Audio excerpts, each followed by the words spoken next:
All right, we are live. What's up, Internet? Hello. What's up, world? It's been a while. Yes. I looked very different last week. You did.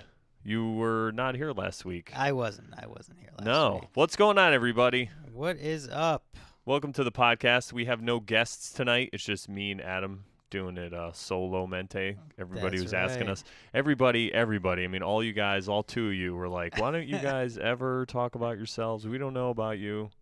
So we decided after last week's fiasco.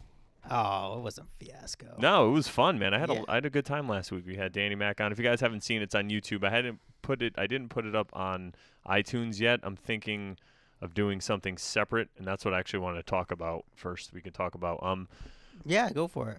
I was at Joker's last night for the open mic, and I was hanging out, and there was a show in the main room.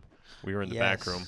They often do charity shows on Sunday nights there. Yeah, if you guys ever want to raise money for yourself or charity. It's a good way. Yeah, check them out at Joker's. They do shows, usually a Thursday or Sunday show, and you can have people come down. It's a lot of fun.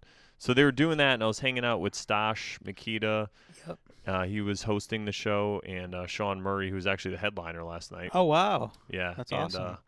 He real quick, was the mic before that show, or what, did it go on at the same time? It was like during. During? Then when we were done, they were still going on, so I was watching Sean toward the end of his set. And that was another one he posted on after, because the crowd just was not feeling him for some reason. So when I was sitting at the bar, or standing at the bar with Andy, the bartender from Joker's, and it was like they were laughing at some stuff, but some of the other stuff, which I think is hilarious. So it was me and Andy laughing. Yeah. And it was mostly stuff we had heard, but it was still funny. So it's us laughing, and it's just like us going, "What the hell's wrong with everybody?" You know, So sometimes it's the crowd. Yeah, you know? he was really he wasn't. I mean, you could tell bother him after. But I mean, obviously, anytime you bomb, it sucks. You know. Oh yeah. But he did 30 minutes, which is awesome. That is. I didn't realize insane amount of time. Yeah, that's awesome. So congratulations to him for headlining. I mean, yeah, that's great. You may have think you bombed, but fuck him. That was a shitty crowd. Yeah. It was late. And it was a Sunday. What kind of a crowd was it? It was some kind of school or something they were doing it for, and it wasn't really that full. You know, it was about 40%, 35 to 40% full. Okay. And you know, it's a holiday weekend. It's Sunday night. All these people have work tomorrow. They're probably just hating their lives. You know, I don't know. And he definitely did some off the cuff stuff that was funny too. I mean, I think he did a good job. But so afterwards we were talking, or they were talking really, and I was just sitting there listening to them talk. And I couldn't really add anything to the conversation because I wasn't sure.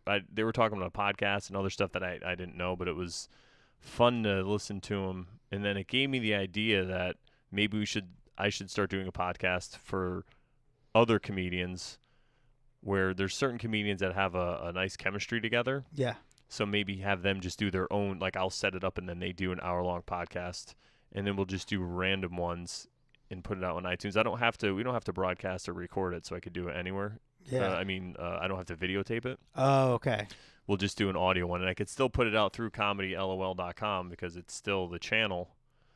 You know, so I don't. You have any ideas or any input for that? I think it's a great idea. I mean, I know we talked about. You told me that you were kind of planning on doing this already, like months ago, just kind of feeling out there and everything. I know Adam Bramson. He's got a lot of equipment too, and I know he kind of does the same thing. Yeah. I think it's great for everybody to just kind of help each other out, and if anybody on the scene can help anybody else out on the scene to like do something, help them out, that's great. I mean, I was talking to Colton Harpy last week. Oh yeah, right. We went to the Hungry Tiger open mic in Manchester. Oh, how was that? John Shea? Big shout out to John Shea. Shout out to John Shea and the Hungry Tiger. And Don, the cook there at the Hungry Tiger. He made some pretty good food for me.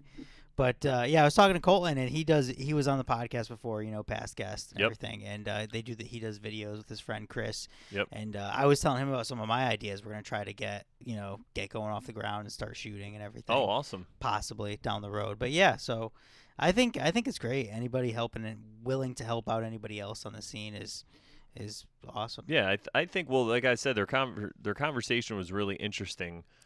And who was talking again? It was Sean Murray and Stash Makita. Okay, and they were just talking about different things, pop culture and like the Joe List, Mark Norman podcast. Oh, I love that Which podcast. Tuesdays with Stories, great podcast. And I don't listen to it. Not that I really? just haven't had a chance. So I was lost in the conversation, but I knew it was a good conversation. And I was thinking to myself, if this was recorded, other people would listen to it and enjoy it. So I was thinking, that maybe throwing like Dan Calwhite, shout out to him because they have great conversations. Just people that have good chemistry. Mm-hmm. They could be talking, and then they can connect with likewise people can listen and be like, oh yeah, I just think it's something to be good for people. Yeah, definitely. Tuesdays with Stories. You've never listened to it? No, I haven't. I'm on like podcast overload, man. I have so many that I listen to, and it's really good. I don't even watch TV anymore. I watch Walking Dead, and if there's any Walking Dead fans out there, holy shit, last night was so unexpected. I'm not giving anything away, but no. I'm just gonna say, if you haven't seen the episode, stop whatever you're doing and go watch that episode. Yeah. And then, that's the thing about that show, man. Like, do you watch Walking Dead? Yeah, I do. I saw what happened last night. So you saw it, and that's the thing. They had Robert Kirkman on Talking Dead. Yeah, I saw that. And he was too. talking about, there's things we have to do to move this along, and he goes, not everyone's happy with it, but to make it realistic, not everything could stay rosy, basically. You got to understand. So. I mean, I knew that it was the mid-season finale, so I knew some shit was going to go down. So, it was a good episode. Definitely surprised about what happened. Yeah, that was crazy. We should sure. probably change the subject before we give something away. Ugh. Yeah, so I don't watch a lot of TV anymore. I watch Walking Dead. I watch South Park. I know you watch Trailer Park Boys. Park Boys. Oh, I love that show, yeah. So I basically watch Netflix. And then I have another way. I'm not going to say what I do to watch shows that I want to watch, but it's mostly at night when I'm done with everything because I feel that I've really got a lot done. I probably have been doing it this way for maybe about a year or so. I haven't been watching as much TV. Yeah. And I get so much more done during the day if I'm around. I'll, instead of having the TV on, I'll either put on music or a podcast and write stuff. And just do things online, social media stuff for the website and just work on the website. And it seems that I got a lot more done, which is great. So this is a challenge to everybody watching. Try to watch like one less hour a day of TV and do something productive. Yeah, that's a good idea. I mean, I don't watch a lot of TV, but I would say I ingest a lot of YouTube and like internet type TV. Yeah. But I've been on a really big tear of The League lately. Oh yeah, Did you ever watch that show? No, you were telling me about that, and I like John LaJoy. This is such a great show that nobody really knows about. Yeah. It's like they're on like the 6th season, I think. They just filmed the 6th season, so it's been on for a long time. But definitely check that out on FX. Yeah, I got to check that out. And I mean, a lot of people hear it's about fantasy football, and they think, oh, you have to know something about football to watch it, but that's not true at all. I don't know shit about football. I don't know anything. But, the show it's character driven. The jokes are hilarious. It's semi-scripted, and there's a lot of stand-up comics on it. So they riff really well. That's a big part of the show is just, friends kind of riffing, shitting on each other. Like, it's so good. That's cool. Awesome. Yeah, I have to check it out. I really like John LaJoy. Have you ever seen any of his YouTube videos? Oh, yeah. He has some really good ones. Yeah, he does. Everyday Normal Guy. Yeah, that's a good one. Guy and everything else. Rapist Glasses. You ever see that one? Oh, yeah. Oh, man. If you guys are watching this or whatever later, go Google John LaJoy Rapist Glasses. And, whatever the other one that he has, just watch all those videos. Hilarious. Just because I'm a French asshole, it's pronounced Jean LaJoie. Oh, there you go. Yeah, He and says I only know that because my last name is a shitty French last name too. It's spelled with an L and an X at the end, as you know. And shitty French asshole. Yeah. So my last name is pronounced Prue, and a lot of people pronounce it Prulux or Prulux, and John. Aren't we the assholes then? No, I think it's the French people that are still the French assholes. people. Yeah, and John LaJoie. A lot of people think it's John LaJoy. Yeah, I thought it was. Oops. Yeah, I got schooled. So he says LaJoie too, like on stage and stuff? Yeah. Oh, I feel like an idiot. No. Dude, I learned that like yesterday. I'm going to be honest. Yeah, I just learned that. That's awesome. So I was calling him LaJoy for a little while too. So it's not a big deal. Oh, oh But he does songs on the show. Oh, does he really? Yeah, he does. Like, he'll do the credit songs sometimes, but he plays like a stoner on the show. He always has a guitar in his hands, Mm-hmm. so he's always kind of coming up with a song here and there, which is great. Makes the show hilarious. Oh, that's cool. Yeah, but they all work together so well. Yeah. Who else is on it? Nick Kroll. Mm-hmm. Do you know Nick Kroll? Yeah, it sounds really familiar. He does Kroll Show on Comedy Central. Really funny show. Oh yeah. All right. I know who he is. Yeah, I'm horrible at names, but I know who you're talking about he now. plays a character named Ruxin. Oh, all right. But Steve Ranazizi is he's like a comic from L.A. Mm-hmm. And That name sounds familiar too. Paul Scheer. Paul Scheer is a comic who came out of New York. Mm-hmm. And Mark Duplass is the guy who rounds out the main cast. He's like a independent film director, Mm-hmm. but they work so well together. It's just a good show. Nice. Speaking of New York, we haven't been there in forever. Yeah, I know. So, we gotta get back. I was thinking that. When was the last time you went? I don't even. Maybe September. Maybe. I don't know. Who were the last people you went with? Man, all these questions. If I knew, I would have studied. Was it with me? Was the last time you went with me?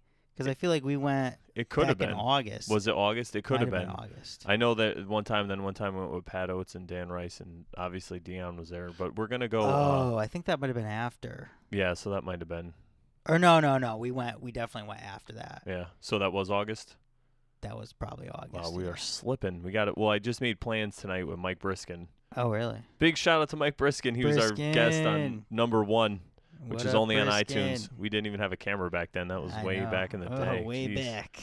That's probably why, because we've been doing the podcast years ago. Like at least weeks ago. But we are gonna go Sunday. This Sunday coming This up? Sunday, yeah, because the Mike at Jokers is off. I just got a message saying that they're not going to do it this Sunday. I'm not sure what's going on. So we decided to go to New York, and we got Dion to go too. So oh, cool. Yeah, cool. so you should come. That'd yeah, be fun. keep me posted. All right. What is the oh shit Sunday? Mm-hmm. I have Karina. It's the 7th, right? Yeah. I have Karina Fort's charity show. Oh, all right. That night, yeah. Oh, well, at least you're doing comedy. Yeah, I'm doing comedy. It should be fun. Shout out to Karina. That's at Casona in Hartford on the 7th. She's doing charity for comedy, kind of a Christmas type show. So that sounds pretty cool. It should be fun. Yeah. All right. Should be fun. Yeah. But good luck. Do you guys know what mics you're gonna hit up? He has one that he said at 6:30, but I haven't looked into it yet. I have to go on Bad Slava. If there's any comedians out there you don't know about, badslava.com. Badslava.com. It's the best way to get New York mics. I think the best listing. Oh yeah, it's the best listing for like anywhere in the U.S. Yeah. I mean, it's not only comedy mics, but they do music too. Yeah. I think there's like categories for everything. Yeah, check out Bad Slava wherever you are in the country. They have that list. It's actually funny. I was doing a mic a long time ago in New York, and I think I told you like my backstory with comedy. How I did open mics randomly for about a month back in 2008. That's what we should probably talk about us both getting into comedy. So this is a great segue. So okay. Well, I was just gonna say that I saw Bad Slava. I saw Slava. Oh, really? Mic. Yeah, I saw the real guy. Oh, so he lives in New York then? He did at the time. I don't know if he still lives there now, but yeah, that was he is a Russian dude. Mm-hmm. He is a big, tall, blonde Russian dude named Slava. Nice. And, it was hilarious. He was funny too. Oh yeah. He had funny jokes. But I don't know if he's still in the city or not or anything. I actually email him all the time because of my mics. And I didn't know where he was or whatever, but he'll email me back. Oh, nice. With the setup and everything, and he seems like a really cool guy. I don't know if he's doing that for free or because it doesn't seem like there's any advertising on there. Yeah, I don't know. Back then, like the list was very small. Like that was back when he must have just started it, or it had only been in effect for a year or two at that point. But and what year was this? That was back in 2008. Okay, so is this when you first were getting into comedy, or you thought you wanted all right, I'll start from the beginning. All right. I think I was a C-section. Sorry, I'm giving away Briskin's joke. Sorry, you don't kill me. So, let's see, where was I? Briskin, C-section. Yeah. Let's talk about it. No, let's see. I first wanted to do comedy when I was like 19 or 20. That was like the first time I felt like I wanted to do comedy. I know you said you've always wanted to do it when you were a kid, Mm-hmm. right? I never had that where like I was a younger kid and I wanted to do stand-up comedy. I didn't really discover it until I was like in college. Mm-hmm. So after college, I did, well, actually in college, I did my first open mic ever. A lot of people don't believe this, but it was at the Comedy Cellar in New York. That must have been great. They were doing mics back then. You They told me were they doing used to mics do. back then. Back then, I still remember the date, and I'm terrible with dates, but I still remember the date that I first did stand up. It was June 14th, 2006. Oh wow. Yeah. So that was about 06. that was right around the time I first started wanting to do comedy. And where were you going to school at the time? I was going to Central Okay. here in Connecticut. I took the train down to just go and do a mic because I'd been fantasizing about it for months at this point. Got super wasted at, I think it was Off the Wagon, whatever the bar was across the street. Nice. Really drunk. And Big shout out to liquor, everybody. yeah. Liquor will make you do things you really didn't want to. Yeah, I really wanted to do that. I probably shouldn't have, though. But so the host was Eric Rivera. Do you know who Eric Rivera is? It sounds familiar. He's again. a comic who still is in New York City. Like, he's still doing comedy, and I think he's been in some movies and some TV stuff. He was the host of the mic that night. And I got up, did my 5 minutes, just really drunk, and got a couple laughs. Mm-hmm. And how many people were there? Was it like a packed room because of well, back then it wasn't really a big thing that they were doing a mic at the Cellar because they were doing it all along. Yeah. I think it was a Wednesday 5 o'clock mic or Wednesday 6 o'clock mic. Okay. There was probably about 20 to 30 people in there. All right, so and we each decent. got 5 minutes, and it was probably over around, I don't know, 7:30ish. Okay. So yeah, that was the first time I did it. Didn't do it for 2 years after that. So I just did it that one time. How'd you feel after it? I felt indifferent. Yeah. Like, just, I was so drunk. I got a few laughs, and by a few, I basically mean I got like 1 or 2 jokes. Basically got laughs. Okay. So I was up there for 5 minutes, just pretty much talking, which, I mean, we all know how that feels. Yeah. So I wouldn't say that. Like I was shocked or scared to get back up on stage. It was just, I think it was just kind of one of those bucket list things at that point for me. Gotcha. So. But did you feel like you accomplished something, or were you excited at all, or were you just like, that was something that happened, like I'm not going to do that again? You know, like what was your feeling right when you got off stage and then on the way home? Because you went by yourself, right? No, actually, I went with my sister. My sister went all right. with me. Yeah. Did she get drunk too? Yeah, she got really drunk too. Nice. And it's funny because I heard her pity laughs after a couple of my jokes no. too, which was just like, thanks, for that. But it doesn't really mean anything. But it's still nice. Yeah. It's still nice to get those. Hey, pity laughs are better than no laughs, right? Yeah, exactly. Who am I kidding? I'm not ashamed to get them. Yeah. Give me anything, folks. So did you guys is that what you were talking about on the way home? Like how did it go right after and on the way home?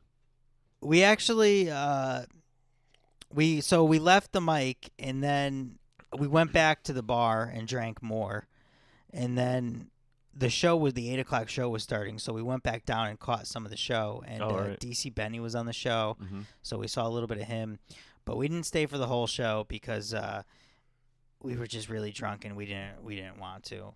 Yeah. So we kind of went down there, sat in a seat for like 10 minutes, and then basically we left. I think they gave us like the option because we were at the mic. Oh, all right. So they were like, "Oh, you guys, do you want to watch the show?" And we were like kind of iffy about it.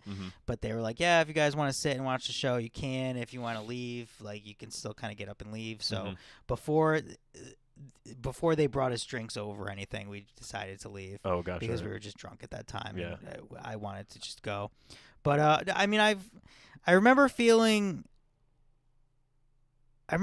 like I did it, like, but I didn't feel like I accomplished anything. I felt like it was something that I did, but I think I was excited like the next day, like knowing that like I did it. But at that moment, I was just too drunk to really for it to set in.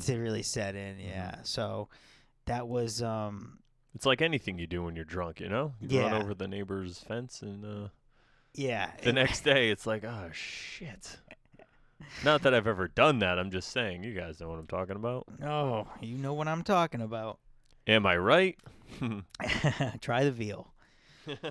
But yeah. So let's see. That was the first time. Didn't do it for 2 years after that. Graduated from college. Was working at a job that I hated, and one of my sister's friends lived in New York City, and I was looking for a job, and I quit my job here, and I moved in with him on his couch Mm-hmm. because I was kind of toying with the idea of getting a job in my field, which is communication, like mass media, Mm-hmm. trying to get a job full time in the city through that, and then doing comedy at night. So for the month or so I was crashing on his couch, I was hitting up open mics. This was 2008. This was like July 2008. Okay. So about 2 years later. Yeah, 2 years afterwards. Yeah, and so I basically got cold feet after a month and just didn't want to live in the city. So I moved back here, and What was it? Was it the couldn't find a job, or was it just living on the couch? wasn't finding a job. I was living on the couch, and I was just scared. I was 23. Mm-hmm. I mean, I just didn't want to. I wasn't ready, I guess you can say. I Mm-hmm. just wasn't ready to take that leap into comedy full time and live on couches. I wasn't going to live. I couldn't find a place of my own either, and I was getting ready to. He gave me a couple more weeks on his couch, so I decided it was just better to kind of move back home. Gotcha.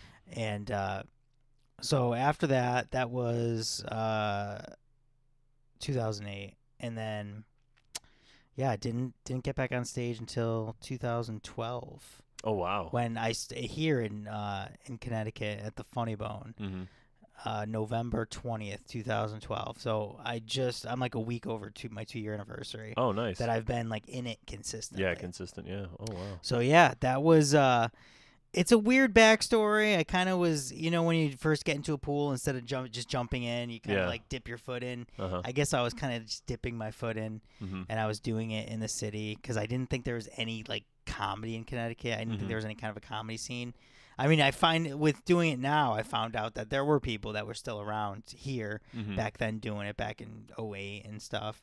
But I didn't want to do it in Connecticut because I was so scared that somebody that I know would like come and see me, Mm-hmm. because it was something that I don't know. I always felt like I was never good enough, so I was see what you're scared that people would like locally would see me and be like, "Oh God, that guy's terrible," which I'm sure they're saying now anyway. But now I don't give a shit.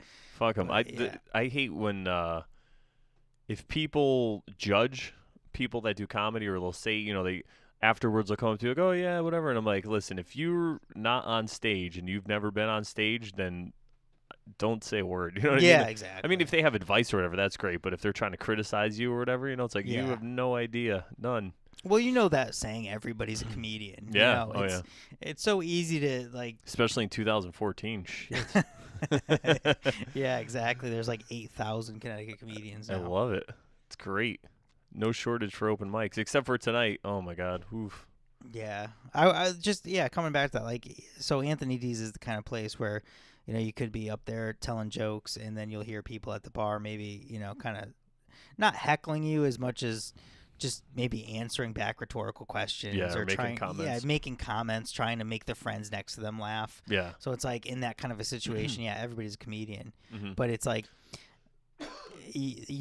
you're never they're the kind of people that are probably never going to get up on stage. It's just easy. It's so much easier to just sit there and mock somebody who's trying to do something for real, Mm-hmm. and in your own head say to yourself, "Oh, I'm probably funnier than this guy anyway." Mhm. And I feel like that's just rampant in society. Well, then yeah, that's true. And the funny thing is, it's possible that they are funny, so they have half of it, but the other half is they're not willing to get on stage or dedicate their time. They're just at a bar drinking or whatever, whoever it is, or whatever they're doing. It definitely takes a lot of dedication, man. You gotta, like, if you want to do this, you really gotta be dedicated.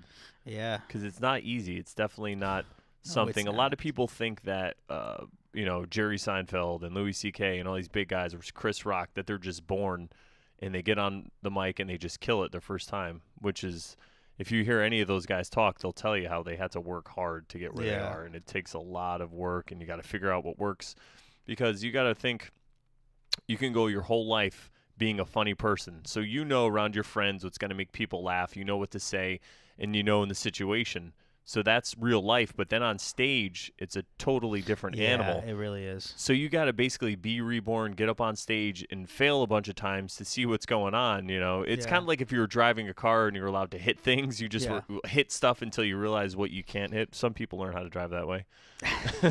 But I think that's really what it is. And then once you figure that out, it becomes easier. Obviously, you could still bomb. It's going to happen. Yeah. But once you figure out how to be yourself on stage, it's just so much easier. And that's what it is. Yeah. It's just a period of figuring that out. Oh yeah, and a lot of that period of time is so different for a lot of people. I mean, it takes it. I mean, Dave Attell claims it took him 10 years to find his voice. You know, and I don't know if I've said this before or not. Maybe I've told you it before. A really good kind of tidbit of information that like Jerry Seinfeld said in his documentary Comedian. Did you ever see that? No. Oh, check that out. It Right. was like I think it came out in the year 2000, but it was all about Jerry Seinfeld and Orny Adams. Kind of Orny Adams being a younger comic trying to make it, and Jerry Seinfeld being a guy who was already a celebrity, starting from scratch to create an hour of material. Wow. And it documents that whole process. It's an amazing documentary. Like, definitely check it out. But he said in that movie that the rules of stand-up comedy are basically like the same as the rules of life, where after doing it for a year or 2 years, you have like the capacity of a 1 or 2 year old baby. You're just learning to crawl, you can barely walk, you can barely get by. And after you've been doing it for 5 or 10 years, you start to realize that, okay, this is the world I'm in, and you kind of gain that awareness. And then after doing it for 15 or 20 years, you're almost an adult, but you still have so much more to learn. It's like the same time span of comedy. After doing it for 15 or 20 years, it's like what you're doing, but you still have a lot to learn. Wow, that's a great analogy. It is a great analogy, and I feel like that's just in doing it for consistently for 2 years and kind of dabbling in it for a couple years before that, it really does seem like it takes a long time. It's a long process. Yeah. Oh yeah. No, I definitely agree. My thing is, I wonder if, because we started when we were older, if we could take our other life experiences and our other masteries, like people don't know, most people know, but I'm a DJ. So I feel like, I mean, I'm not the best DJ, but I feel like I've mastered it, and I've mastered my situation where I am and when I'm at a wedding. Obviously, I could be better, and I can learn every day. And when I'm there's a local place I do here, SBC, and I pretty much, it's always a different crowd, it seems, but I can read the crowd really well, and I know what to do, so I'm not nervous. I get up there, and everyone has a good time usually every time. So I feel in that aspect, I've kind of mastered it, and I'm trying to translate it over into comedy, a mastery. And it's funny because I know that I could go into anywhere and DJ and do a good, like, I'm not trying to be, not trying to brag or anything, but I'm just saying I know I could go and make people have a good time. I could look at people and kind of figure out what they want to hear and just have a good time. So in comedy, I get there in front of the audience, and I feel like I can do it, but then I can't always because I don't have all the material. But I feel like I'm right there, and I just got to figure it out. It's like a light switch or something, and it could be frustrating at times. And I don't know. A lot of times when I'm in a crowd, before I go up, I'll see comedians going, and I'm like, oh, I know what I could do. This is what I'll do. And then I go up there and I try a couple things, and they might work or they don't work. But it seems like it's a little easier. Then I get up there and I'm like, oh yeah, I'm not a professional yet. I'm like, I'm thinking like a professional. Then I get up there, I'm like, oh yeah, I got like 10 minutes. You know what I mean? Like, so I'm just wondering if there's a way to make it faster or to advance faster. Instead of you obviously have to put the time in. But. Yeah. I mean, I don't think there's a way to hit the fast forward button, but I think that getting up on stage as much as you can, which it seems like you get up a lot. I mean, that's really all you can do. It's all about just making sure, like, making the minutes that you're up on stage add up. And I mean, if you can do that in a shorter amount of time, then, great. But that also means that you're probably consistently getting up every single night. I guess that's really the only way to get better. Yeah, I think just by doing it, really. And another thing is, I think if you can learn faster from your mistakes, Mm. and that goes for anything you're trying to master. You're going to make a lot of mistakes in the beginning. And if you're younger, maybe also, or it depends on the kind of person you are, you don't learn from those mistakes right away. And then if you're the kind of person who realizes that mistakes are a good thing and you have to learn and then you turn them into a positive, then you know right away. So sometimes you'd be doing something like, for instance, driving a car, and every time you keep hitting something, and then after a while you realize, all right, I got to pay attention. I can't text while I drive or whatever it is, Yeah. So hopefully that's my goal. I mean, I'm just trying to get Learn better from as your quick as I mistakes. can and learn from my mistakes and try to just pick everyone's brain that I can. Yeah. Really.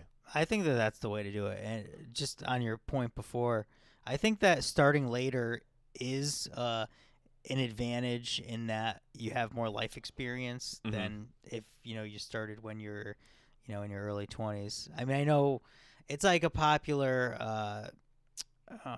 like stereotype that younger comics who start when they're in their 20s, everything is a dick joke or Mm-hmm. everything is like a masturbation joke. Mm-hmm.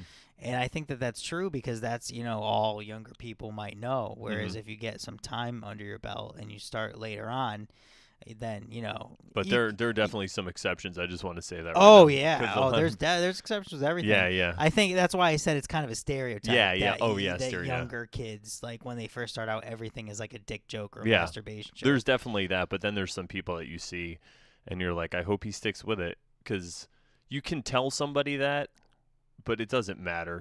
Like I've been watching comedy for my whole life, Hmm. so sometimes I see people at open mic. There's certain comedians that I see all the time doing it, and I'm like, wow, this guy really has it.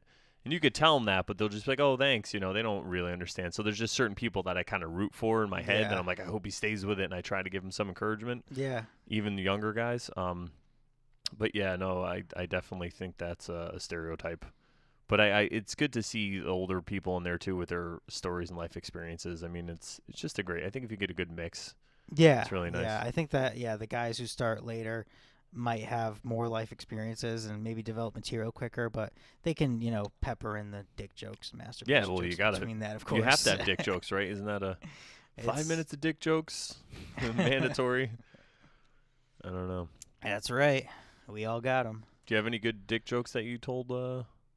Oh, yeah, I know the one. I don't want to get without giving it away, but I've been known to tell a dick joke or two in my day. Yeah.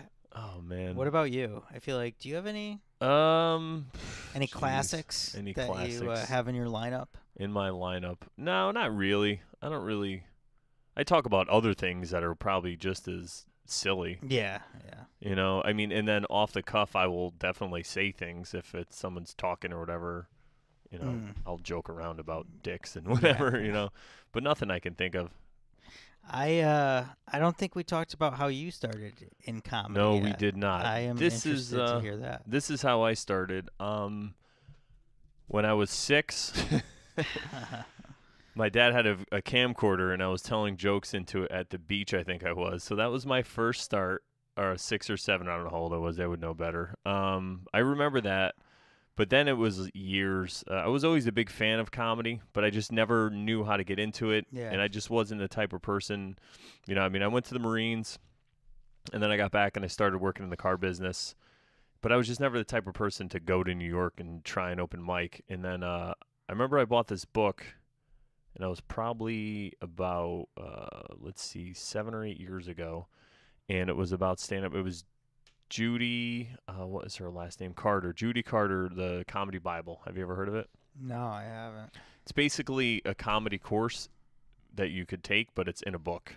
Oh, okay. So, I went through it, and you're supposed to find a comedy buddy, and I had a friend that was helping me, and I made some material and all this stuff, but I couldn't find any open mics around here, and then I kind of just like chickened out. Like I did it in front of him, and I had this set, but then I just never went and did it.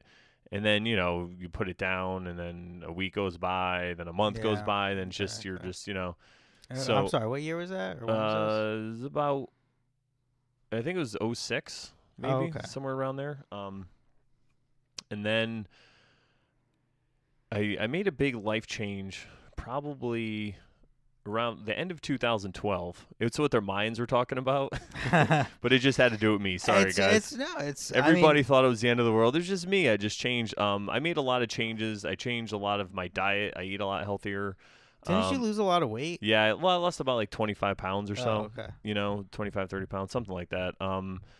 And I just started to do things, look at what my life is becoming and what I want to do, and look at things that I've always wanted to do. And one of them was writing. I always had this idea to write, so I started a blog and I wrote on it. I actually haven't made a blog entry now. It's been about a year. I was doing 1 or 2 a month. And since I did started doing comedy, it just kind of fell by the wayside. Okay. But I've been, if anyone is a fan of my blog, which they're probably not, it's morelawsmoreproblems.com is my blog. You can go there and read about more laws, more problems. Morelawsmoreproblems.com. Sounds political. Yeah, it is. I could get a little political. Let's get into Ferguson. Oh, geez. Well, no. Let's maybe in a little while, but I want to hear the rest. Okay, of the all right. So I started I was Googling about writers and how to become a writer and all that stuff, because it's not like I'm going to go to college to become a writer or whatever. So a lot of people are saying, you should start a blog. Well, I mean, if you're younger, and it's probably a good start, but I couldn't afford it or fit it in, or I just don't have the time. Whatever excuse you want to insert. Yeah. Let's just say that. Fuck college. It's a scam.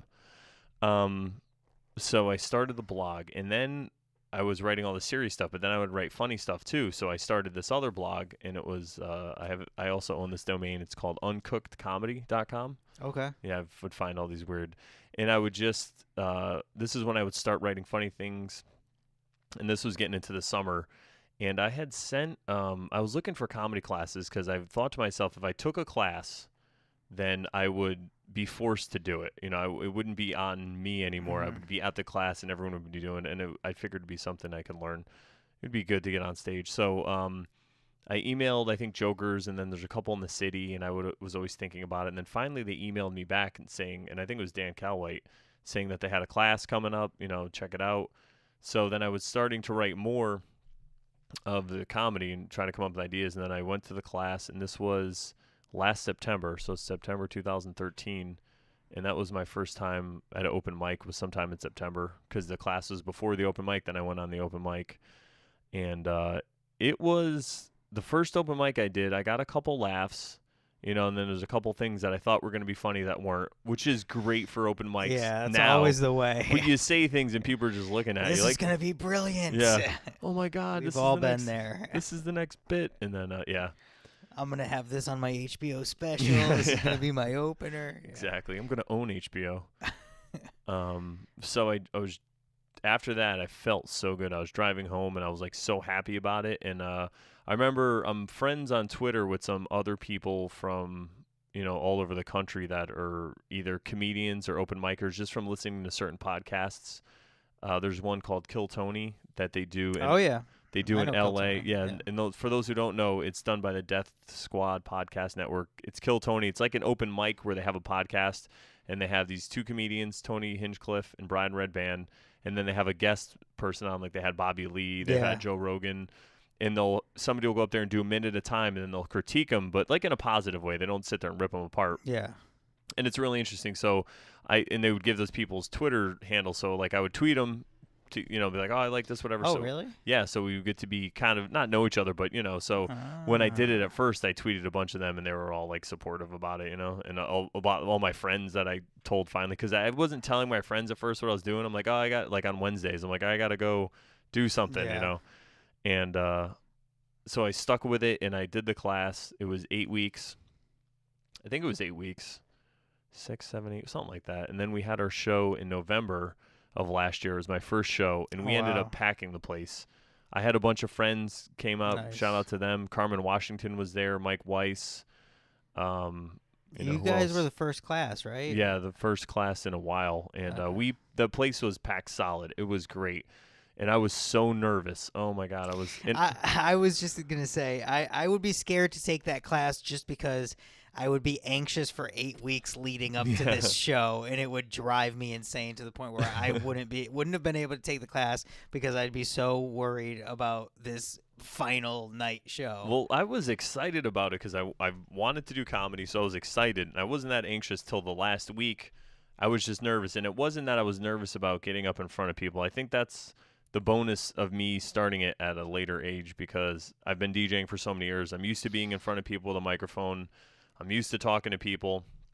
I was just worried that I was going to blank out and forget what I had to say, and then I was just going to panic. That's what I was worried about. So I practiced it right here in this living room, this podcast studio / living room. This is going to be in a museum someday, folks. You know, yeah, it will be. It was a 5-minute set that I had all lined up. So you just kept practicing. Just practicing it and was over recording and over it and listening to it. I had a microphone out, and I was, How many times did you do it? A million. I don't know, like so many times, so many. And finally, I got it down. So I got there, and Craig Taylor was there. He was hosting, I believe, and Dan Calloway was going to close out the show. And he was just like, you guys will be fine, because every week we were doing our set. He's like, you'll be fine. It's great. This is a great crowd. And he told me, he's like, after you do your first show, he's like, it's going to feel like, especially this crowd, he's like, it's going to feel like the first time you had sex. Like, you're going to feel so awesome after. And when I was done, there was nothing else that I can compare that rush to, because people were laughing, and it was a lot of people I knew, but it was just a really good crowd. They're all nice and liquored up. It was a Thursday night. They're all liquored up. But no, I mean, it just went well, and I had some things that were funny, and everybody there seemed to do really well, and it was just a good time. And when I got off, man, it was just such a rush. Like, I was shaking, and I was like just so excited. I mean, it's nothing like, I can't describe it. I don't know. Like, I've had really good nights DJing, and I felt really well, but it's just the fact that it was all me, I think. Yeah. 5 minutes. It was only 5 minutes, but 5 minutes of things that I thought of, I performed. It was all me and people laughing. It was just like, wow. And a room full. And I didn't do another show like that because I did other shows. I did a guest spot, and it was like decently packed. And then we did another one in, I think it was late January, but that's another thing Craig said. He goes, not all shows are going to be like this. Yeah. He's like, this is your first show. He goes, this is probably bad that this is your first show. You should work your way to this. Have that expectation that every show's going to be. Those shows are great, though. Yeah, oh my God, what a great night that was. So, yeah, that was me getting into comedy. Wow. Yeah. I always find it funny. Like, after each class, did you stick around and do the open mic when you were there? Yeah. I think most of them, maybe 1 week I didn't, but most of them I did. Because I feel like, I know it's not mandatory. They don't make it mandatory, but I feel like, if you're going to take the class, why would you not stay? And especially because they put you up first. Yeah, because they put you up first. So it's not like you have to stay that much later. Mm-hmm. And, I just feel like if you're going to set yourself up where you go to the class and then you chicken out on actually doing any of the open mics until you're going to seal your own fate when the final show night comes, when, what are you going to do in front of a packed house if you were skipping all the open mics because you were scared to do those, and then suddenly now you have to perform in front of 100 people. Yeah. I mean, so I don't know. I just know, just from going to the open mics occasionally, I would see people kind of leave after the class was done, and I always thought to myself, why would you leave? Yeah, you got it. You got to do it, man. I feel like it sucks. It's like the worst feeling ever, but after you do it, it's funny because the Joker, I have a really weird relationship with that open mic at Joker's Wild. So I would usually go to it, but sometimes I wouldn't go. I'd be like, I'll talk myself into not going. I got too much to do. I got to whatever. So I wouldn't go. And then every time I went. That's me every Wednesday. Yeah. Go ahead. And then every time I went, the whole time I'm driving there, I'm just thinking of excuses like, this is going to suck. Fuck this. And then I finally get up and I do my 5 minutes and I feel so good. It doesn't always go well, but you get a couple laughs, whatever. And, when I drive home, I feel awesome. And I'm like, why don't I do this every week? I'm such an idiot. I just feel so good because I accomplished it. I made people laugh. And it's just a good exchange, I think, between people. You're up there making them laugh. And, It's hard because the highs are so high, but the lows are so low. I know I've heard that so a million times about stand-up comedy. But I guess it's just, that's just the nature of the beast, I guess. It gets easier over time from what I hear. Yeah, I think so. You do it so many years in, it just kind of get used to it. Yeah, you have an enthusiasm like no other, locally, for being able to do any show, bar show, any crowd. It doesn't matter if they're paying attention or not. And you always impress me because you always go up with an enthusiasm. And that in itself, that's so hard. I feel like there's not a lot of people that can do that you can just get up and no matter what you're being faced with not only that, but host, continue to get up multiple times through the day, Mm-hmm. through the night. And I know, they're your mics, but it's crazy to me that's such an important skill to have. And I mean, you're getting, like you said, you want to try to like do it quicker or develop material quicker. I mean, I don't think anybody is doing it quicker than you right now. I mean, you're consistently just getting up as much as you can. Mm-hmm. And hosting nonstop, hosting anything, Oh yeah, I'm definitely a host whore. I will whenever you want to have an open mic in your living room, let's do this. Yeah, I think backyards. a big part of that is really that I think about. It's kind of like acting. Like I get up there, especially a lot of times at Anthony D's. I know there's people playing pool that want to have nothing to do with us. There's some people at the bar. There's a lot of comedians there that are funny, probably funnier than me, and they've heard most of my stuff, so they're just like, ugh. They're probably thinking to themselves, want this dude to get out of the way. But I just go up there with this fake enthusiasm, and then after a while, it's just like it's fake. You fake it, and then it just turns into real enthusiasm. Just destroyed my world. It's all a sham.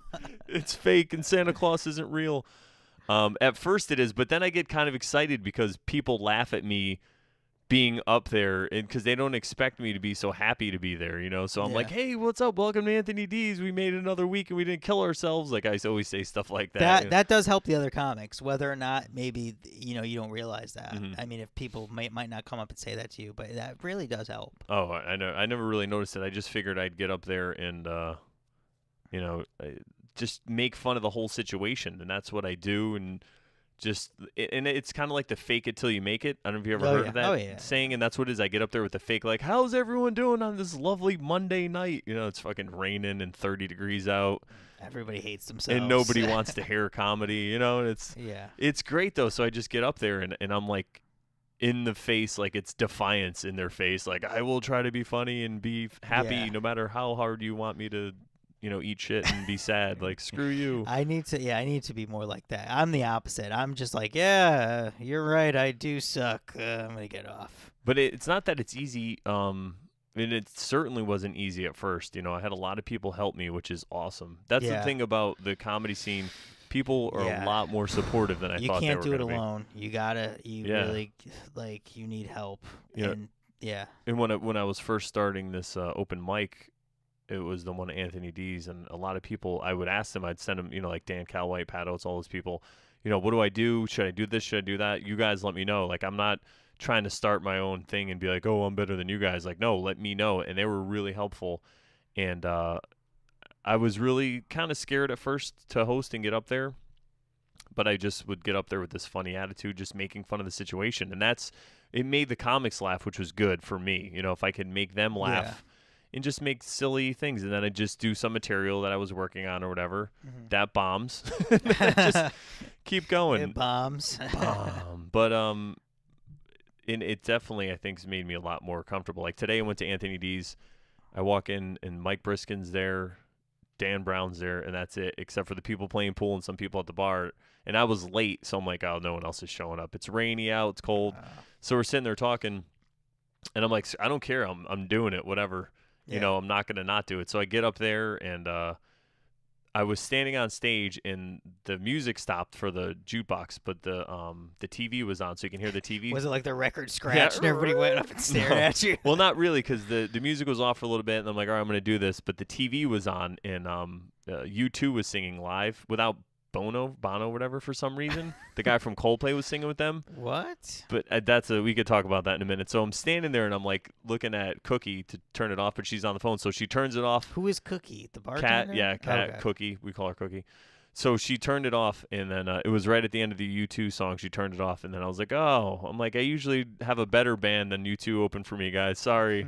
And they're just looking at me like nothing. Like I didn't. I'm like, come on, that was a little funny. There's this. I feel like there's this thing with people, like when they're, when they just happen to kind of stumble upon a comedy open mic, it's almost like they become you know, it becomes like a thing where they're going to purposely not laugh at anything Oh because yeah. they feel like, you know, you're nobody, you know, you're at a bar doing this. Well, especially if no one You're an else is amateur. laughing, And yeah, exactly. because a lot Laughing. of people are such followers. You know? Oh yeah, like everybody says laughing is contagious. Like not laughing is also It's more contagious. yeah. Yeah. So Except Mike Briskin was laughing. It was great. Mike Briskin was laughing, and Dan was laughing. nice. So Mike's got one of the best laughs. yeah, he really does. And then he's turned into a joke, so I don't want to give it away. But I was like, thank God for Mike Briskin. Too bad I didn't have a whole room full of him. And so I said that, and then I said some other things, and then I went into my jokes, and I had some different endings for some of my jokes that I have, like Okay. some of the stuff that I do, but I just was thinking about it and going over it, and I made just the same premise, but just a different ending, whatever. And he was laughing pretty hard at some of the stuff, so it was great because I think he just wasn't expecting it, you know? But it was nice. I plowed through it, and then called him up. He did his thing, but that's just what it's about. It's just getting out there all the time and doing it, you know? I don't remember where I was going with that point. That's about me, though. Anyone that knows me would expect that. Let's take a little drink break here. So, any movement on the plans to move maybe to New York or any of that stuff, or a job? Yeah, what's going on with your current? My current living situation is so up in the air because I'm unemployed. I'm looking for a job. I have some interviews lined up actually with some banks up here. So we'll see how those go. But I'm definitely not. I'm not strapped to live in Connecticut by any means. I mean, right now I'm living with my parents, and they're moving to Florida in a couple months. So Okay. I basically have the opportunity to go wherever. All right. So yeah, I mean, it's all still kind of up in the air. I guess it depends on where I actually find a job. I had the opportunity to get an interview in the city and move down there, but it was for like a canvassing job. Oh, okay. Which is like do you know what that is? Yeah. Oh, yeah. I know what that is. You could tell people who don't know it's sales. Yeah, it's door to basically door. on the street cold sales for like people asking people to donate for charity. Which I didn't go to that. I didn't do that. But I mean, I don't know if I don't know if I would be able to even live in the city with what they were willing to pay me anyway. Mm-hmm. So I declined that. So I don't know. I'm up in the air now. I know you mentioned like possibly trying to do a split week kind of situation between New York and here. How is that going? I haven't really addressed that in a while because I've just been super busy. Yeah. I think last Tuesday was the first night I had off in like 3 weeks, and I went and played poker, so that was nice. And but yeah, I mean, it's just been so busy, so I'm trying to figure out what exactly I'm going to do with the open mics. Like Anthony D's, the past 3 weeks, there's only been like 3 or 4 people, so I might cut that off for a while. Yeah. Or might go back to every other week. I'm not sure.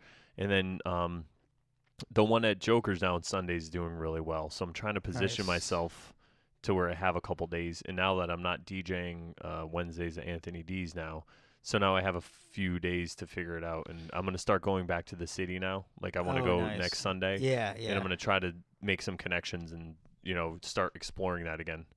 Yeah. But it's definitely there. It's just on the back burner. Yeah, exactly. Yeah, it's not especially going with the holidays that came up. Oh, and yeah. Crazy stuff. All these excuses we have. How was your Thanksgiving, by the way? It was good, man. Nice. Yeah, I ate a lot of food. The best part, my favorite part of Thanksgiving was my grandmother. She's 88 now. Wow. So I picked her up. I always pick her up and bring her to my parents' house. So we're at my parents' house, and then she's in a wheelchair. So everyone left, and it was just me, my grandmother, and my parents, and they're cleaning up. They're still married, still live together. They're cleaning up, and they're fighting just about stupid shit, in the kitchen. We can hear them fighting. And my grandmother, who's usually pretty serious, she doesn't always laugh a lot, and so she just starts busting out laughing out of nowhere at them because they're fighting, and then I started laughing, and I'm like, you're such idiots. She's just here laughing at you, and then everyone started laughing. It was just the funniest random thing. Nice. I haven't laughed like that in a while. I mean, it's kind of like, I guess you had to be there, but it was just funny to see her. She's just usually stoic, and I don't know. It was just hilarious. Is there a lot of fighting that goes on like during the holidays with your family? No, not really. No. I mean, when people show up, it's usually pretty good, but that's the thing. Sometimes people don't show up. Oh, okay. So, but no, we get along. It's just my parents because they've been together for so long. Yeah. It's kind of like it's not even serious. It's like banter. Yeah, You know what I it's mean? just like a petty argument Yeah, or yeah. something. And it Yeah. was just funny for her to just start like laughing as loud as she could. I've never really Yeah. heard her laugh like that. It was just really good stuff. Yeah, no, that's good. My family is my extended family on my mother's side is completely dysfunctional. Oh, really? Yeah, it's a bad scene. So So they all get together?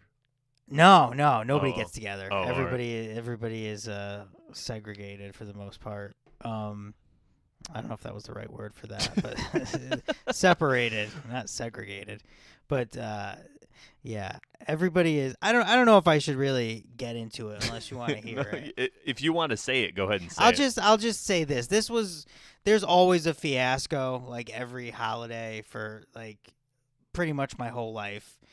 And this year, the big thing was my grandmother came over for Thanksgiving, came to our house. Mm-hmm. So it was my mom, my dad, me, and my sister, and my grandmother. How old's your grandmother? She's in her late 70s. I Okay. think she's 78. So she's still driving and stuff, then? No, or- no. Oh, I oh. went and picked her up, actually. Oh, okay. Yeah, so it's strange that she had Thanksgiving with us because she always goes over one of my aunts, a certain aunt, her house every Thanksgiving. Mm-hmm. And that's just how it always is. But she called up my mom about a week before Thanksgiving and she asked to come over to our house. Uh-oh. So my mom was like, well, I mean, I guess if you want to, but don't you always go over, Yeah. my aunt's house? And my grandmother said, well, I don't really want to go over there because my aunt's father-in-law, my uncle's dad, was gonna be there. Mm-hmm. So she just didn't want to go over there because of that. Okay. And so my mom was like, all right, like that's fine, like you can come over here. I hope that it's not gonna cause a problem or anything. And my grandmother was like, yeah, it'll be fine. So a couple days before Thanksgiving, my grandmother calls my mom hysterical, because apparently when she told my aunt that she was going to come over to our house for Thanksgiving, my aunt said she was going to disown her. Oh. She's going to stop, bring her to the doctor's office, like Oh. whenever she needed to. She was going to just cut her off completely, which is a pretty fucked up Yeah, situation. that is pretty. So my Especially because then you're going to have to bring her to the doctor all the time. No. Sorry. Oh, geez, Grandma. Sorry, I missed your doctor's appointment. Too busy getting high. Like that commercial. Yeah. But so now my mom is upset because my grandma's upset about it because my aunt is supposedly, like, this is all allegedly, I should say that, Okay. because I have not spoken to my aunt about any of this, so I don't know what her side of the story is. But So does your aunt not talk to your mom? Is that why? they don't talk. Yeah, Oh, they okay. they haven't talked for years. That's Right. a whole nother story, Okay, actually, yeah. which also involves the Thanksgiving from a couple years Oh ago. my God!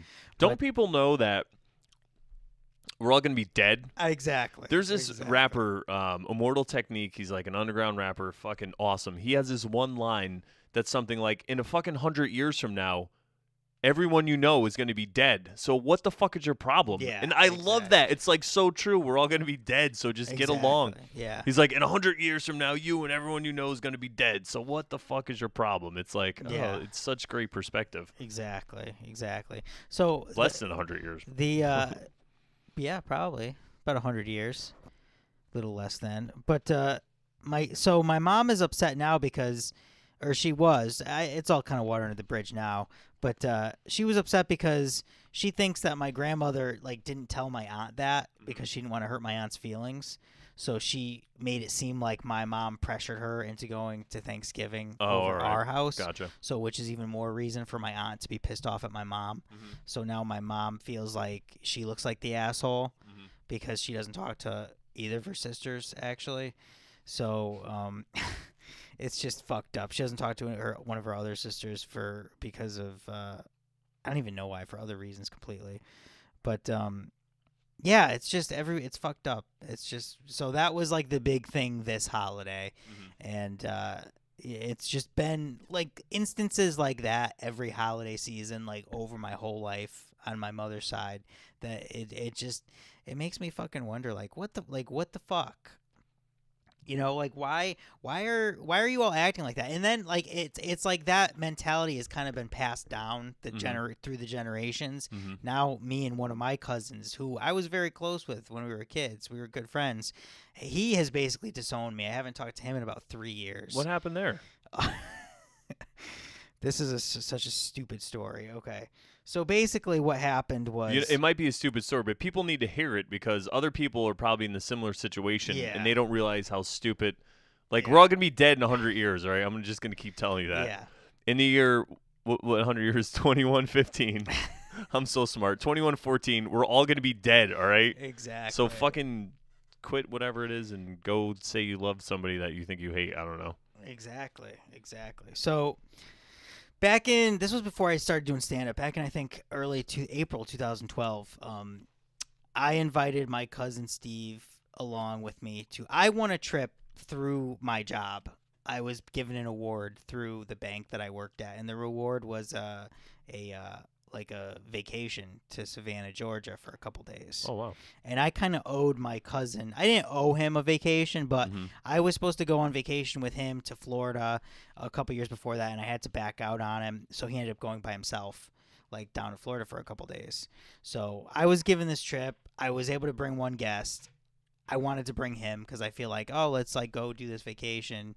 It's going to be fun. So the vacation ended up not being so much a vacation as much as it was like an itinerary that they put together. It was only like a 3-day stay or 2-day stay, really. But they put together an itinerary every single day of like what we had to do. So it was kind of bogus to begin with. Like I kind of apologized to him. Like I found this out after I invited him, but before we went. Oh, all right. And I was like, dude, I'm sorry. There's like an itinerary. Like we got to kind of go to like certain functions. So were there other people from this bank that had won the trip? So yeah, somebody from my branch also won the trip, and she went, and she also brought her cousin. All right. So it wasn't a couples thing or anything. It was was bring whoever you want. But when I'm saying there's like a bunch of people from this bank in Savannah. Yeah. And they were doing. That's why they had the itinerary. All right. Yeah, gotcha. Exactly. So it was a corporate kind of thing. Yeah. Oh, all right. Yeah. Yeah. So I didn't know that until we went. Which the trip ended up being fun. We were there for a couple days. Luckily, the company that I work for was offering open bar at the hotel every night. Oh, so wow. It was free drinks, free food. So that part of it was great. It was a fun time. And we did have free time through the time that we were there. We were able to kind of go off, separate from the bigger group into smaller groups and go into like downtown Savannah, which is a really fucking cool town. Yeah, I've never been there, but I heard a lot of good things. I've been to near Atlanta. One of my friends I was in the Marines with. But, okay, cool.